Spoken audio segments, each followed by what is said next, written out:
Welcome to Lost in Revision. All of our content is public domain, literature, fairy tales, and folklore. We are here to celebrate the original stories, not just read the modern sanitized versions. We post short segments of stories daily and monthly full episodes where we read and discuss popular classics. Come and find us on Patreon to listen to the full chapters early and without interruption. Our goal is to at least break even to cover our expenses, so any support that you can offer to help us reach that goal helps keep this podcast going and you entertained. All of our music is by Nathan Hubble and is used with his permission. Thanks, and enjoy the show. Chapter 13. The Breakup of the Big Onion Camp. Part 2. Calling Elmer, his moose terrier, to him, he set off. Happening by chance to pass by where Brimstone Bill was working, he stopped to chat for a moment or two. Upon hearing of the meatless condition of the camp, Bill scratched his head and offered a helpful suggestion. "There's Bessie, the yaller cow now," he mentioned hopefully. "She'd make a whole heapin' hocus o' good beef, I betcha." He didn't care much for the cow, as he had to milk her every day and he didn't like the job. But Paul only laughed. "You'll have to get a better idea than that, Bill," he said. "Bessie is too useful and too much of a pet to be made into steaks. Besides, she would probably be too tough and couldn't be eaten anyhow."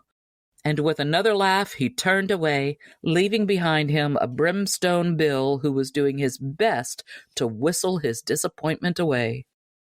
Meanwhile, Shot Gunderson had saddled his bear and set off in the other direction from that taken by Paul. Shot always rode his big pet bear when he went hunting, and the animal was a very large one and could carry him along much faster than he could have run on his own legs. Shot had broken him to the saddle a long while before this, and had made quite a pet of him.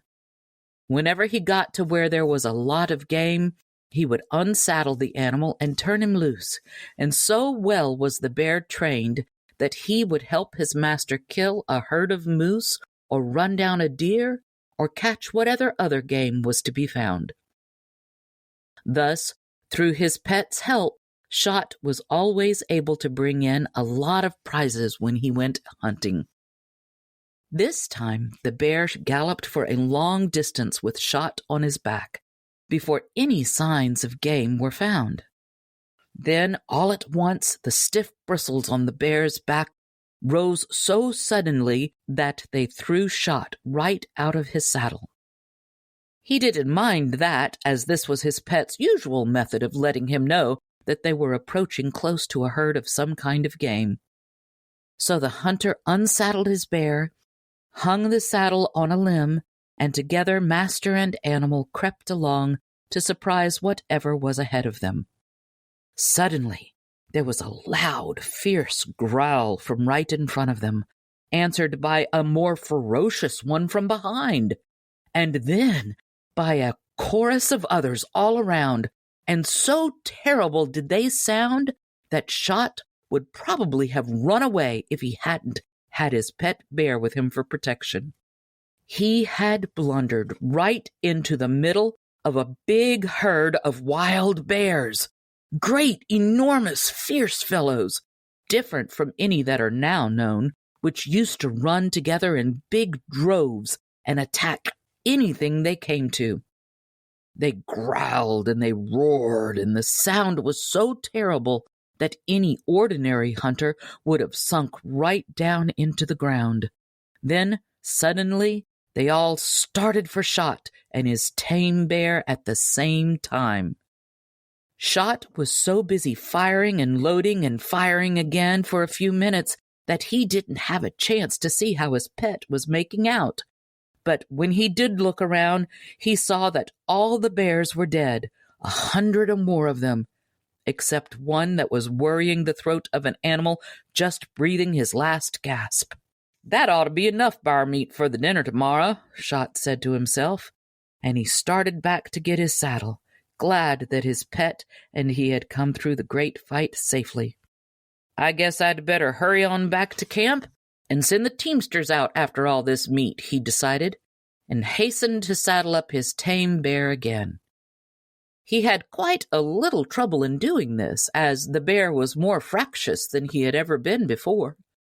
The big fight and the taste of blood had stirred him up too much, his master thought, and it took several hard and well-placed kicks to quiet the animal down so that he could be mounted.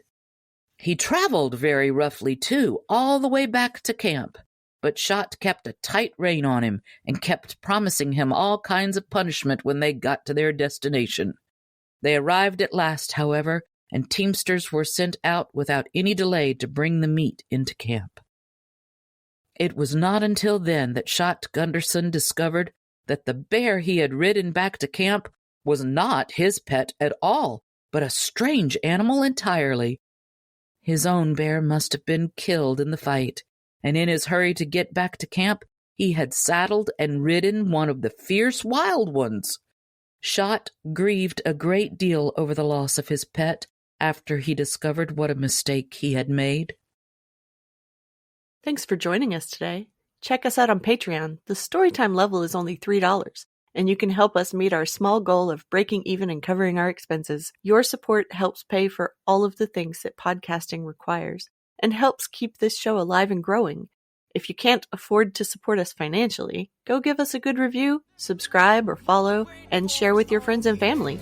Feel free to fact-check us and offer suggestions to make our show better for you. You can also send us an email at lostinrevisionpodcast@gmail.com. There's a lot more waiting for us all at the end of the road.